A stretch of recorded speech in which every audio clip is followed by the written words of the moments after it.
Where your treasure is, there will your heart be also. God has given us unlimited treasures in His Word. Every time we open it, we can discover a new treasure or admire an old one. What will we find today? Here's Carla Early with Treasure Hunt in the Word. Every year when my mom was teaching, my dad and I always heard about one kid, the troublemaker of the year. Practically every day she'd come home with a story about what that particular child did that day. I won't name names, but one child was named after a type of cheese. He was very vocal, highly creative, and quite obnoxious.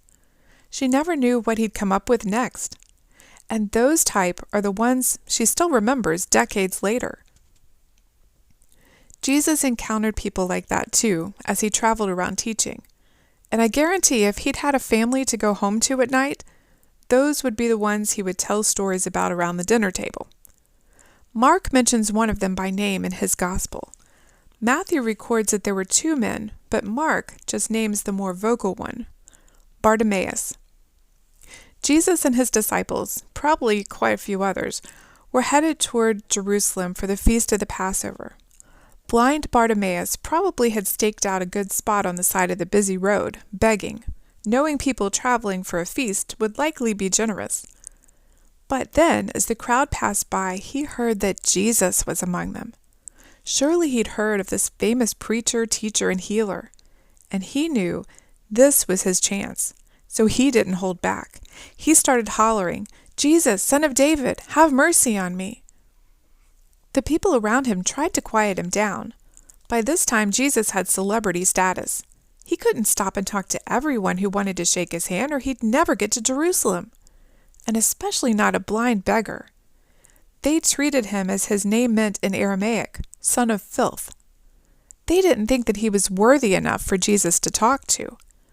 But Bartimaeus refused to quiet down. It says, "But he cried out all the more, 'Son of David, have mercy on me.'"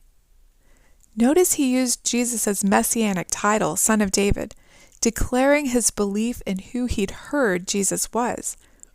And Jesus heard this. He probably also heard people trying to hush the man up. He didn't see Bartimaeus as an annoyance like everyone else did.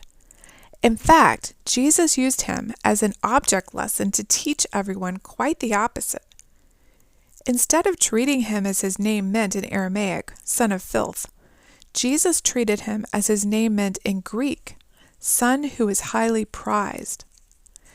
Because Jesus saw this man as one he'd created, a child he loved, and a sinner he was headed for Jerusalem to die for. And he healed him. Maybe you feel like or have been treated as an annoyance, someone people don't necessarily want to hear from. Well, let me assure you, God sees you. He created you. He loves you. He died for you. And you are highly prized. I would encourage you, as the crowd said to Bartimaeus, "Be of good cheer. Rise. He is calling you." And for those of us who know the Lord, we need to see people as Jesus sees them, as beloved men, women, boys, and girls. People that He created and died to save. He highly prizes each person, and so should we. You can contact us at treasurehuntintheword@gmail.com. We'd love to hear the treasures God has given you through His Word. You can listen to other episodes on our website, which you can find in the description below. Thank you for listening, and remember, where your treasure is, there will your heart be also.